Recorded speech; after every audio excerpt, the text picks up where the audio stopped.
2003, NetDirector has provided a cloud-based data exchange service to improve business processes, efficiencies, standards, and compliance. They create value for organizations by providing speed in transaction processing, reducing partner collaboration costs, and enabling greater responsiveness and serving customers. In layman's terms, they get you the data you need fast so you can save money and focus on the big things, all while being awesome at it. And joining me today to talk tech are Melissa McCabe, Operations Manager, and Alan Smith, Director of Technology. How are you?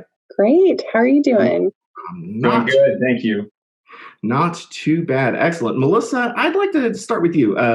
So you're a data company, and this seminar is all built around technology, remote employment, scary processes for some of our organization. I want to talk to you about embracing technology. I want to talk to you about why we shouldn't fear this. What would you have to say about this technological world we've embarked on in these past decade and a half, 2 decades? So that's always been a challenge, right? Is getting everybody to embrace technology, because technology can be a scary thing. Even for people that are used to it, change in general can be scary. So there's a couple things that can lead to that fear. One is just a general fear of automation. Learning new things can be a challenge.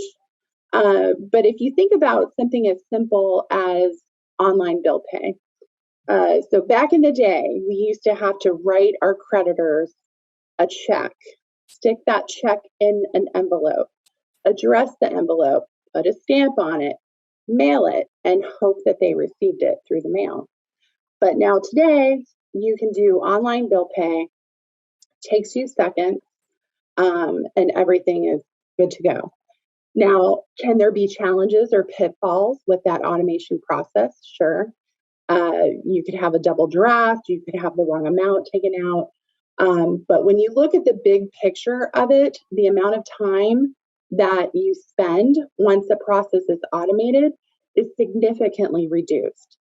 So just getting your team, your employees to think about the end goal and the fact that they only have to manage exceptions and not the entire process can help get them on board. Another challenge that firms will face when trying to implement automation is the employee's fear about losing their job. It's a valid point. Well, if I automate part of my job, I might lose it. But what you need to get them to realize is that there are other tasks that they can perform, and you want to utilize their potential to do more exciting work. Everybody wants to be heard. They want to feel valuable.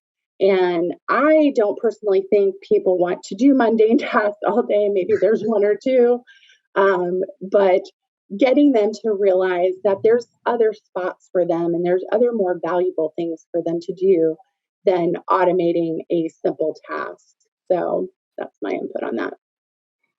So I want to also touch base on communication, because data begets communication. And I know that there's a strong line of thinking, and not just in our industry, throughout, about like, if I'm communicating, it's really got to be, face to face, person to person. That's the really best kind of communication. Second best might be by phone. But, after this pandemic, this remote world that we work in, communication is different. We're doing this interview by Zoom. So, I mean, where do you see communication in this remote world moving forward? How are we going to utilize this? Obviously, nothing can replace our face-to-face communications. I think over the past year, we've seen that come to light. It's nothing is going to, replace that, face-to-face, one-on-one time that we spend together. But there's things that you can do that can help mitigate that. Here at our firm, we have weekly meetings with our team. Some of our managers do one-on-one meetings. We also have bi-monthly staff meetings. And not only do you take the time to go over everything that's due and your goals and information, we also incorporate some fun things as well. we'll do virtual bingo contests. We have monthly appreciation awards. And then my team in particular, we do a coffee talk every Thursday at 10 a.m. where we just talk about what's going on in our life. We don't have to talk about work. We just talk about getting to know each other. And we really didn't do that as a team before. So there's so many great things that I feel have come out of this entire pandemic and moving to a remote world. Ideally, we would, if you're going completely virtual, I think it is important to incorporate more personal communications with your team and with your colleagues.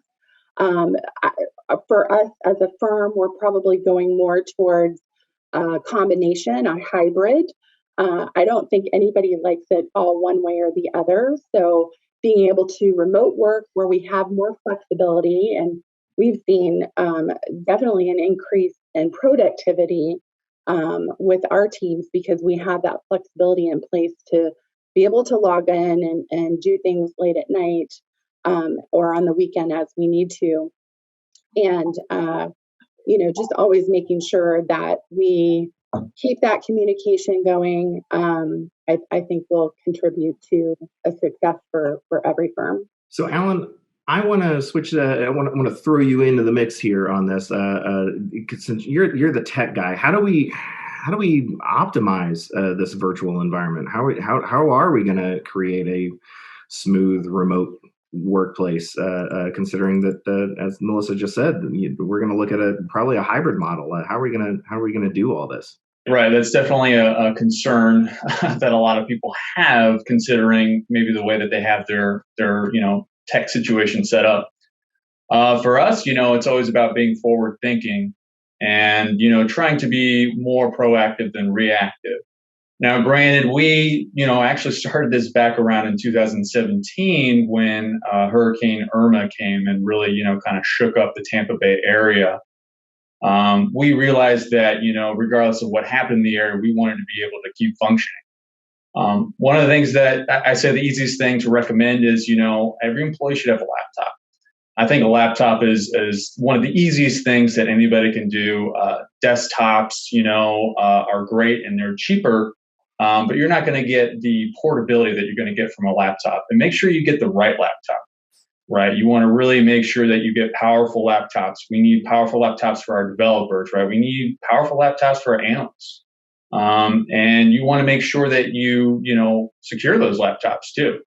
They've got to have encryption set up. We also recommend if you want to, which is what we do, which is two-factor authentication. So before someone can log into their laptop, you want to make sure that they have something like their cell phone that gets a message, and then that will let that person in case something happens to their laptop. So that's definitely something that we certainly do. As far as when it comes to our equipment, which we service our customers with, right? We have a lot of software running and programs, proprietary stuff. We keep that in a co-location, a secure data center. Right, something that's hurricane-proof, that is secure, that is built and designed to run our software systems, regardless of what's happening, whether it's a hurricane or a pandemic. We want to make sure that everything is online 24/7, 365. So if you have something like that, we highly encourage use a data center, use some secure data center. I mean, even if it's just data storage, highly recommended because it's always going to be running. I know that a lot of people heard you just say like everyone should have a laptop, and suddenly they probably clinched. There's some people who are like, oh, absolutely not. But why don't you talk a little bit about like when those laptops reflect flexibility and the ability to go out. Why don't you talk a little bit about like security tips for that piece of hardware as it's going out the door and being used God knows where? We like to look at the opportunities and try to be flexible. The laptops provide a lot of benefits for our employees in terms of flexibility. I think we may have mentioned or touched on this before, but Melissa said her employees are more productive, right? Well, that's what enables them to be more productive. They can be anywhere, right? They can be any part of Florida, any part of the nation, right? Where they're on vacation and we need them for emergency situation. They pull out their laptop, right? They do the two-factor authentication, they sign on to a secure VPN, and they start doing their work. So there's flexibility there. So you gain a lot. And I know that the price tag may seem crazy, but the way that we handle that is, we're looking into working from home more, right? Which means that we don't have to invest in much in office facilities, right? And resources. We can have a smaller office, right? Where we really leverage who's in at which time. So we're really embracing the remote work and making it work for us. It's a benefit for our employees, so they really like working for us because they have the flexibility. And then we also cut costs because we don't have to have those office resources that we're investing into. But as far as security, you can go buy the fanciest laptop, the best security software, but it really boils down to training. The greatest threat that we face is social engineering, right? Which is basically some kind of agent that's trying to manipulate your employees to get access to your secure systems. So you got to make sure that they're trained. We do annual, multiple times actually, security awareness training for all our employees. We teach our employees, how to be secure, how to recognize when something's not right, when they're either getting phished or they notice some kind of just malicious software in the computer, anything at all. So training is absolutely key. You got to train your employees and make sure that they are defensive, right, and aware of what's happening around them. Melissa, I know it's quick, but I want to give you the last word here. And one of the things that I know that we're facing, both as an industry and just professionally, individually, the volume fluctuations that we're kind of seeing. And I have it here that you'd like to talk a little bit about preparing for those volume fluctuations. Right now, we're fluctuating a lot of workload is way low. We're expecting fluctuations to severely increase, drastically increase. What are you seeing on your end? We do need to, as an industry as a whole, prepare for the volume fluctuations. The firms that seem to succeed the best have already implemented those features into their system, but it's never too late to automate a function. And if it were me, I would pick the most time-consuming step or function to automate first. For example, documents. I can't imagine going to a vendor website and downloading a document and saving it to my system. These days, I just want that document there in my system and not have to worry about taking those steps to downloading it. Automating your redaction services can be done. Most of our firms have already automated their referrals, but there are also processes that are going to come in place soon. And we don't know when those servicers are going to start removing the holds, sending the proceed for the referrals. If you have to add holds to your processes, that's another feature that can be automated. There are also going to be a lot of reprojections because of court delays. The courts are going to be backed up for a while. So making sure you have those in place. And then also any military searches or user searches. When those files come off hold, you're going to see a surge in those. And we're already starting to see that now. The servicers are starting to take files off hold. And once they do that, we're seeing an increase in the SCRA and PACER referrals as well. So again, it's never too late to automate.